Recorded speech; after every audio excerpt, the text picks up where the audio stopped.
कल चारा घोटाले के डोरंडा कोषागार मामले पर कोर्ट का निर्णय आना है। इसके लिए लालू प्रसाद यादव रांची पहुंच चुके हैं। माना जा रहा है कि इस मामले में उन्हें सजा हो सकती है और वह कल जेल जा सकते हैं। इसके पीछे कानून के जानकार यह तर्क दे रहे हैं कि इस केस की सुनवाई उसी रेफरेंस पर की जा रही है जिनमें लालू यादव को सजा मिल चुकी है।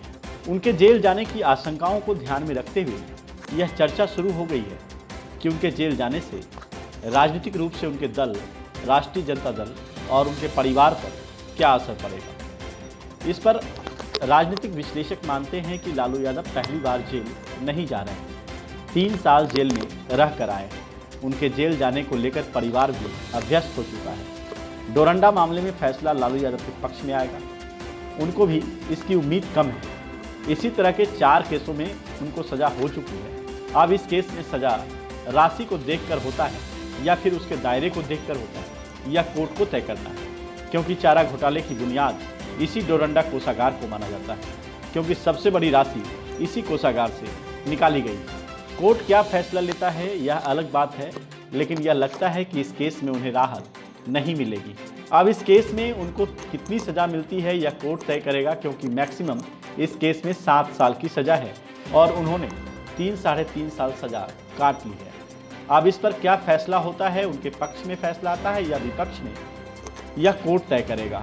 कल जो सुनवाई होनी है उसमें उन्हें दोषी करार दिया जा सकता है और 4-5 दिन के बाद उन्हें सजा सुनाई जाएगी। कब तक उन्हें कस्टडी में रहना होगा और यही सेटबैक होगा उनके परिवार के लिए।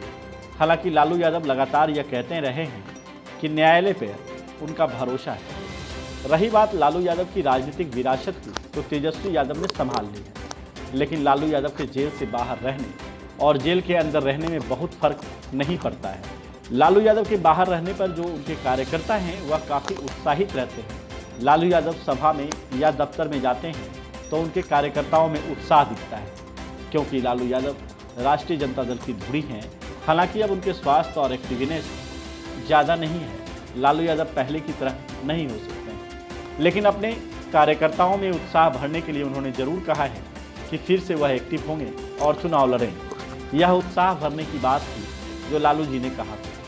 आरजेडी अभी सबसे बड़ी पार्टी है बिहार की राजनीति में।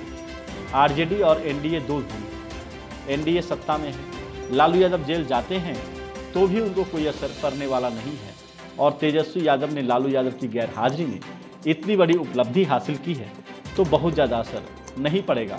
लेकिन लालू जेल से बाहर रहते हैं तो उनके कार्यकर्ता उत्साहित रहते हैं और एक्टिव रहते हैं। मालूम हो कि कल यानी 15 फरवरी को लालू प्रसाद समेत 102 आरोपियों को व्यक्तिगत रूप से अदालत में उपस्थित रहने का निर्देश दिया गया है। डोरंडा कोषागार से 139 करोड़ रुपए की अवैध निकासी मामले में लालू प्रसाद समेत 102 लोग ट्रायल फेस कर रहे हैं। हालांकि आरोपियों की ओर से बहस पूरी होने के बाद भी 2-3 आरोपियों की मौत हो चुकी है। सीबीआई ने 1996 में अलग अलग कोषागार से गलत ढंग से अलग अलग राशियों की निकासी को लेकर 53 मुकदमे दर्ज किए थे। ये रुपयों को संदिग्ध रूप से पशुओं और उनके चारे पर खर्च होना बताया गया था। उन 53 मामलों में से यह मामला आरसी 47/96 सबसे बड़ा, जिसमें सर्वाधिक 170 आरोपित शामिल हैं। इस मामले में सर्वाधिक 139 करोड़ रुपए की भारी भरकम राशि की अवैध निकासी की गई थी। मामले में अभियोजन पक्ष के गवाहों की संख्या भी सबसे अधिक 585 रही है। Bureau report, live India news, Patna.